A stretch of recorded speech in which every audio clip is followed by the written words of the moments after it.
So let's talk a little about some of these non-traditional closings. So let's Yes. do very 101 here. Let's just start with, what is a short sale? So a short sale basically is when you are going to pay for a property that is in foreclosure, usually, meaning that the person hasn't paid the bank for a number of times. So the bank is filing an action in court to take that property back.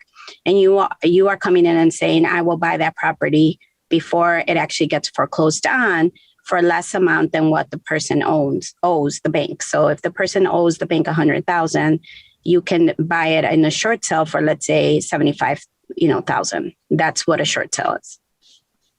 Okay.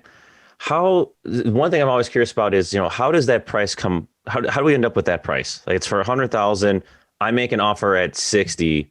How does the bank say, like, you know what, the number is 80 or the number is 70? Like, how is this actually calculated?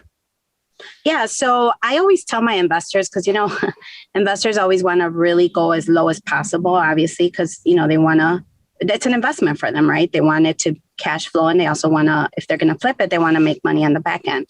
So, but you have to be realistic, especially in the market we are in today. The banks do what's called a BPO, which is they basically send someone out there to do their own appraisal of what they feel the property's worth.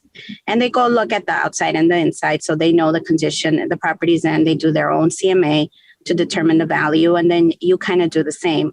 When I do short sales for investors, I always encourage them to take pictures and to be as detailed as possible about the condition of the property and the inside. I even give them tips on how to make the property look as bad as possible, because that's kind of what we want, so that we can, get the lowest possible price from the bank. And then obviously, like I said, if the property's worth 100,000 and you're going to offer 30,000, there's no way that's going to happen.